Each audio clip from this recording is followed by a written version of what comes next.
ইসলামী হুকুমতে ছিলেন, তখন উনি রাত্রের বেলায় প্রতিটা পাহাড় জেলা দেশে অলিতে গলিতে উনি ঘুরে বেড়াইতেন যে আমার কওমের লোকেরা কোন কে কিভাবে আছে এটা শুধু দেখার জন্য। একদিন এক রাত্রে এক বনের পাশে যা দেখে বাচ্চাগুলি কান্নাকাটি করতেছে, যা জিজ্ঞেস করছে মা বাচ্চাগুলি কাঁদে কেন? বলে এটা আপনাকে বলে লাভ কি, বলেই দেখেন না কি লাভ। উনি বলেন আজকে 4 দিন যাবত এই বাচ্চাগুলি অনাহারে কষ্ট করতেছে। এই কথা শোনার সাথে সাথে আমিরুল মুমিনিন হযরত ওমর রাদিয়াল্লাহু আনহু বাইতুল মালে এক দৌড় দিলেন। আয়েশা বলেন সাহাবীরা কোথায়? তাড়াতাড়ি আমার কাঁধে ময়দার বস্তা সবজি এগুলি উঠায় দাও। সাহাবীরা বলেন আমিরুল মুমিনিন আপনি তো অর্ধ জাহানের খলিফা, আপনি কেন এই বোঝা আপনার কাঁধে নেবেন? এটা বহন করার জন্য তো আমরাই অগণিত সাহাবী নিযুক্ত আছি। আমিরুল মুমিনিন হযরত ওমর রাদিয়াল্লাহু আনহু না সাহাবী না, সেই বোঝা আমার কাঁধে উঠায় দাও।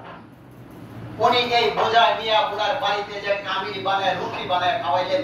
ওই মহিলা দোয়া করে আল্লাহ তুমি যদি এই মদিনার বাদশা উমরকে না বানায় যুবককে বানাইতা। উমর রাদিয়াল্লাহু আনহু চোখে পানি ধরে রাখতে পারেন নাই। বলেন মা আপনি যে 4 দিন কষ্ট করছেন আর আপনার কষ্ট করতে হবে না, আপনি আগামী কালকে বাইতুল মালে চলে আসবেন, আপনাকে একটা কার্ড করে দেব। সকালবেলা ওই মহিলা যখন বাইতুল মালে গেলে দেখেন যায় দেখে আমিরুল মুমিনিন হযরত ওমর রাদিয়াল্লাহু আনহু খলিফার আসনে বসা। সুবহানাল্লাহ ওয়া বিহামদিহি। মহিলা তো হতভম্ব হয়ে গেলেন, এটা কি করলাম, কাকে আমি কি বললাম? সেই তো অর্ধ জাহানের খলিফা আমিরুল মুমিনিন হযরত ওমর রাদিয়াল্লাহু আনহু। ওমর রাদিয়াল্লাহু আনহু উনাকে দেখার পরেই বলছেন মা আপনি আমাকে ক্ষমা করে দেন। মহিলা বলেন না আমিরুল মুমিনিন আমি আপনাকে চিনতে ভুল করেছি, আপনি আমাকে ক্ষমা করে দিন। ওমর রাদিয়াল্লাহু আনহু বলেন মা না, এই নেন। তার হাতের চাদরটুকু গলার ভিতরে ঝুলায়া একটা মাথা উনি মহিলার হাতে ধরায় দিলেন। বলেন মা আপনি যে 4 দিন কষ্ট করছেন আর যদি আপনি আল্লাহর আদালতে আমি উমরের বিরুদ্ধে নালিশ করেন তা আমি উমরের পক্ষে জান্নাতে যাওয়া সম্ভব হবে না, এটার জন্য শাস্তি আমাকে দুনিয়াতে দিয়ে দেন। মহিলা বলেন না আমিরুল মুমিনিন আপনি আমাকে ক্ষমা করে দেন, এটা হলো ইসলাম, এটা হলো ন্যায়, এটা হলো ইনসাফ। আমরা কি এরকম ইসলামী একটা ইসলামী রাষ্ট্র চাই কি চাই না?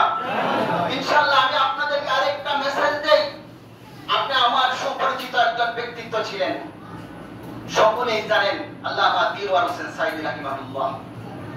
জানেন না 5ই আগস্টের পরে সেপ্টেম্বরের 15 তারিখ আল্লাহ তাআলা আমাকে আলমে বরজক থেকে একটা মেসেজ পাঠাইলেন। আল্লামা দিলওয়ার হোসেন সাইদি রাহিমাহুল্লাহ আমার বাড়ির গেটের সামনে আসছে। আয়েশা ওনার সাথে আমার মুসাফা হয়, সালাম হয়। উনি বলেন বুরহান আজকে থেকে আপনাকে একটা কাজ করতে হবে, সেটা হলো আপনি মানুষের কাছে পৌঁছে দিবেন এই কথাটাই যে নাসরুম মিনাল্লাহি ওয়া ফাতহুল কারীম ওয়া বাশশিরিল মুমিনিন।